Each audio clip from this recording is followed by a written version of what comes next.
and welcome to this, your Gemini August 2025 reading and forecast. Hi, I'm Nigel Saint James, Clairvoyant. Well, I have a good deck for us to go through this month. It's called Tarot Apocalypsis. It's just filled to the brim with mythological imagery, but I don't suspect we're going to have the time to delve into that. Rather, it is already reflecting cosmic energy of the things that are going to be affecting you this month. And we shall deal with them, probably to the exclusion of the imagery. Now, you know, of course, that if you're interested in a clairvoyant reading, the details are in the description. Now, to make it clear, I charge for those. It's all set out in the description. There is, however, another thing which I do offer for free, and it is the gift of healing. Have a look at that. It's in the description. There's no strings attached. Nothing will be sold to you. You're not going to be talked into anything. You're not going to end up on a mailing list or anything like that. And if it is calling out to you, there's a reason for it, and I gladly do it. It's a spiritual duty. Now, there are no video advertisements breaking their way into this content, and so you get to enjoy the experience direct. And let's see what there is here for you, shall we? The Six of Swords. There is the Sun. This is the Four of Pentacles. Here is the Seven of Cups. And finally, what is there ready for you now? It is the Five of Swords. Well, why don't you come and sit down here next to me? I'll also bring the camera around so that everybody else can have a look at the cards as well. And together, we'll go through them and look at the imagery while the cosmic energies swirl, and I'll do the reading for you. Victory, power, success, power raining down on you here. There is a moment when you do, though, feel a little bit down in the dumps, and it gets just wiped off as these fears of not being able to do things get wiped away as well. Now, I know I said I wouldn't look at any of the pictures here, but it just so happens that the other night at dinner, there was a person there who was a volcanologist, people who look at volcanoes, and so we're talking about Vesuvius, which is at Pompeii. And this looks like one of those bathhouses that were in existence in the Roman Empire. And they were split into two. They had one for men, and this thing, I'm assuming that this one is at the foothills of Pompeii, because they've found bathhouses just like this. The bathhouses were, one was for men, and then attached to it was another one for women, for obvious reasons, I suppose. And then but the graffiti in the area showed that the men and women obviously did get together and express their physical interests here. Now, this is Venus ruling the third decan of Scorpio. I have Venus associated with the number 7 here as well. Now, Venus is the most occult of the planets. I won't go into it now, but it's the sister planet to Earth. But it's also the planet of love, and Scorpio is about intensity and in-depth transformation. And we have here with Venus, both in the 7 and in the planet, flying into Scorpio at full speed. Now, the problem is that Venus is in detriment in Scorpio, and so Venus can't express its sensitivity and emotions in the way that it would like to. And the fact is that with the result of this is that there is a danger that when this shows up, things could get channeled into negative addictions and intensity, such as overeating, overdrinking, doing too much meth or whatever it is, which of course is the darker side of Scorpio. So this is implying, I think, that there could be, if you do indulge in excess reactive behavior, probably due to something that has affected you deeply and changed you. And it may be changing you in a way, or have changed you in a way, which is now throwing up its own set of problems. Because what a moment ago was a source of lust and enjoyment, I feel has perhaps now lost its attractiveness to you. It's as if the blossoms on the flowers out there in the summer's day, they are drooping, and their flavour has become stale. It's almost as if your emotions are out of balance, and I wonder whether there is some deep disappointment that you have still not yet resolved. Now, I say that because I am having very much the feeling here of perhaps you have tried to cover over old wounds. I'm saying this respectfully. You've tried to cover over old wounds, but this diversionary tactic hasn't really helped. And after every binge, after every attempt at getting away from the situation, that old problem stands up, laughing all too clearly before your eyes and colours your experience of the situation, and you kind of feel a bit gloomy, I think. I would say here that this can indicate that negative thoughts or depression may be being self-medicated in a way. Do you understand what I'm saying? And these negative patterns of behaviour even can show up relating to sex or diet, alcohol or drugs. Well, this is calling on you to, and I say with respect, to recognise that maybe you've lost control over something. It's not a big deal, this. Lost control over circumstances, and that this is producing damaging lifestyle choices. And so you need to get back to who you are, but you do. You do. I think it could well be time to open your eyes and take a look at perhaps a painful reality. Because only by getting that, recognizing your own inner reality, then you'll be set free of those demons. Every further attempt to avoid it, that just increases the stagnation of emotional energy. So is there any disappointment you have not yet worked out? Have you experienced something that was just a little bit too good? Have you overtaxed yourself or overdone things in any way? Say this to yourself, though, because it is true. This is saying that as I recognize and accept my shadows, bring them into me with love and acceptance, then they lose their power over me. But it's hard to keep a good Gemini down, so what we have here is, this looks like a bit of a Viking thing here. Oh, this is, these Vikings are obviously heading off to emigrate to or set up a village in some other place. This thing here is a spirit. And in Norse mythology, this spirit brings great good luck, success, fortune, and abundance to you. It attaches to the person, and when that person dies, it moves on to the next person within their family. Now, this is speaking to me. It's Jupiter in the second decan of Leo. Well, Jupiter is all about love, expansion, philosophy, and combined with the creativity of Leo here, you have success in achieving your goals. Now, Leo is also ruled by the sun, and in the number 6 here, I have a mystical association with the sun. I also have a mystical association there also with Christ consciousness, in the very deep mystical sense, not in the literal sense. Similarly with Vishnu consciousness. And Leo is ruled by the sun. So there's great balance and harmony here. Leo is going to give you confidence and creativity, while Jupiter is going to bring you expansiveness. And you'll be able to develop things to make them happen.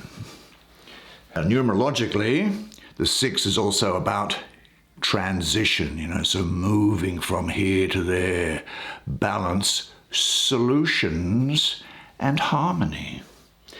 There's success, clarity, breakthrough, the unification of your energies now, feeling inspired to continue. I think you get recognition from others. It's as if you become center stage, and I suspect you're going to quite enjoy being in the spotlight. So this is speaking of victory over past troubles. Although you remember them, you've defeated them, and you've become stronger. All is well now, and you've worked hard to get here. You'll have high self-confidence from Leo, and you'll have a desire for learning and improving yourself, which comes from Jupiter. So do what you are planning to do. This moment promises success. What do you really want to achieve? And what does victory mean for you?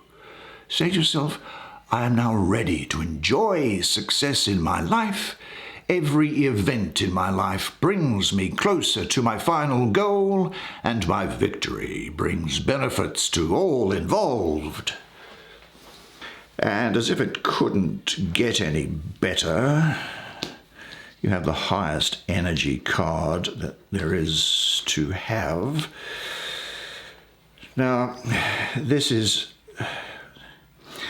actually, again, like I said, I wouldn't go into the thing, but this figure here unmistakably refers to me as the old Persian god Mithra, and the religion was Mithraism, and it was taken on by the Roman legions, by the Roman army and soldiers. They used to meet in underground caves.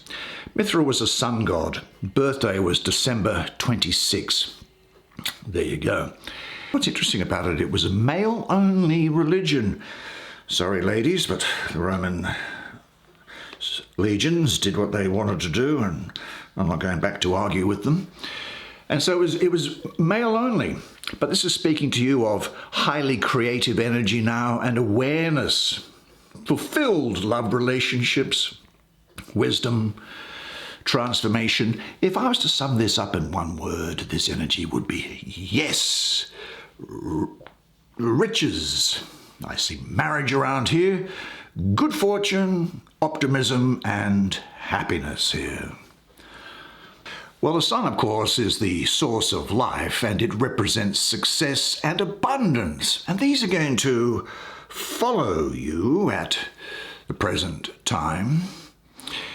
And the energy here is going to get you through any tough times. It's as if the sun is going to shine down on the path ahead of you, showing which is the way to go after what may have been something of a trying time.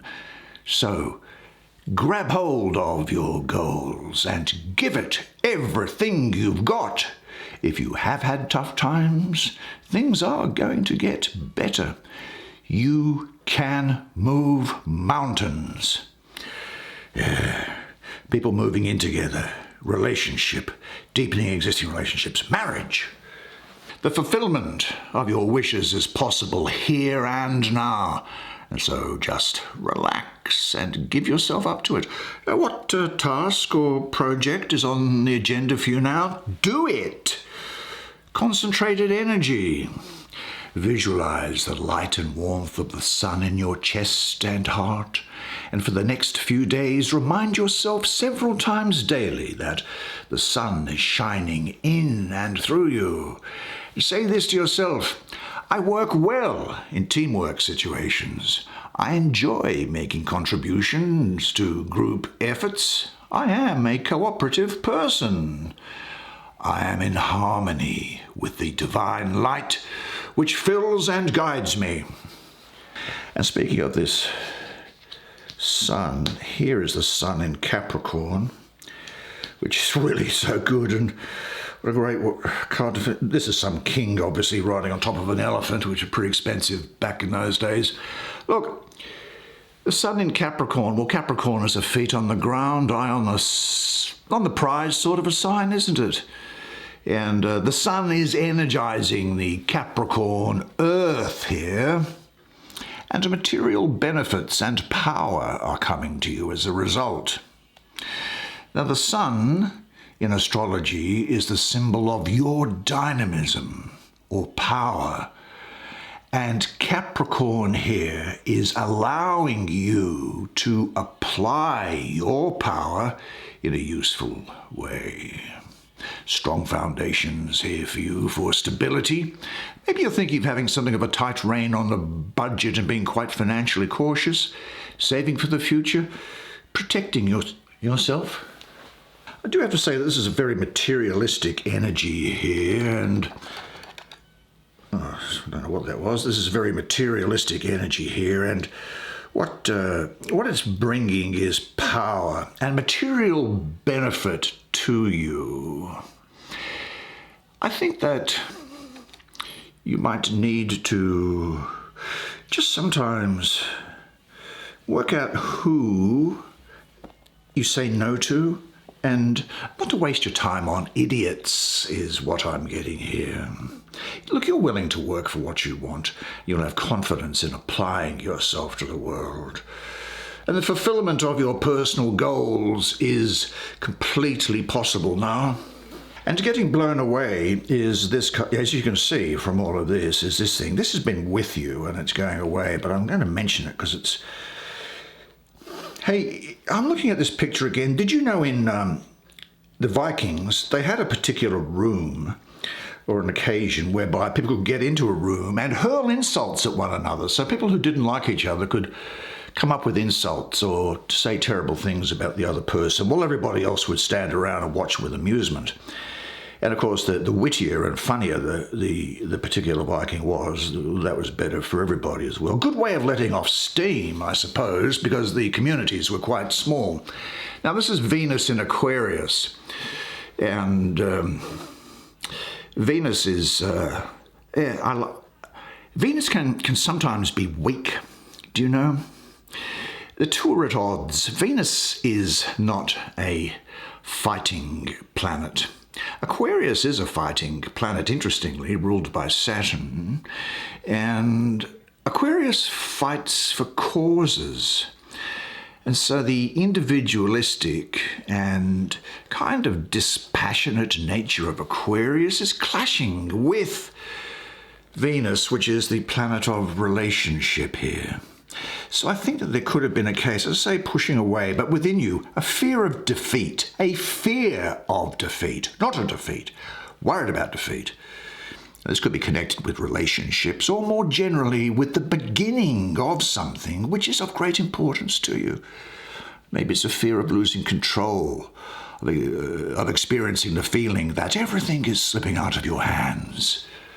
Now, this fear has distorted your view of the present and of the future, of course, the unknown in the future. Now, this can relate to a betrayal or to a sneak attack by someone who you trust and that you didn't expect might be an enemy. Probably a jealous person sabotaging you behind your back, I think. Your fear might be the result of losing control emotionally due to previous hurts from relationships, or it could be connected with the workplace where you've had experiences that stop you from expressing yourself because you've been put down publicly and your confidence has been lost. But this is telling you here, this is finished. There is a new you. This is not just a new page. This is a new book for you. Drawing this card says that you are ready to see this fear. Fear is irrational in nature. That means it doesn't have any connection with the real situation. But by recognizing this, you will set free all those energies which have been bound up in fear. And if you are afraid of seeing control slipping out of your hands, remember, the belief that you are in control is actually an illusion. Seeing, understanding, accepting, and letting go of your fear will set you free. Get your fear, define your fear, let it be defined to you and say, what value are you bringing to my life? Nothing. You don't belong in me because I am good enough. I am lovable, I'm successful, I'm important, I belong here, I am beautiful, or handsome as the case may be. So accept, deal with that fear, put it in another side of you, in a prison inside of you. I am not my fears, say. It's safe for me to live without guarding against things all the time. When I feel afraid, I open my heart and let love dissolve the fear, and I define it, force it to justify itself to me. And when I poke it in the chest, I'll see it's only an empty shirt. What a great set of cards for you. Made so much better for you being here. Well, I so enjoyed your company during that reading. And unless I see you in the meantime, either for a clairvoyant reading or for a healing, then I'll see you here again next month. And until then, remember one thing though, and it is this, that you are a legend. And I look forward to seeing you again next month. Until then, it's bye for now.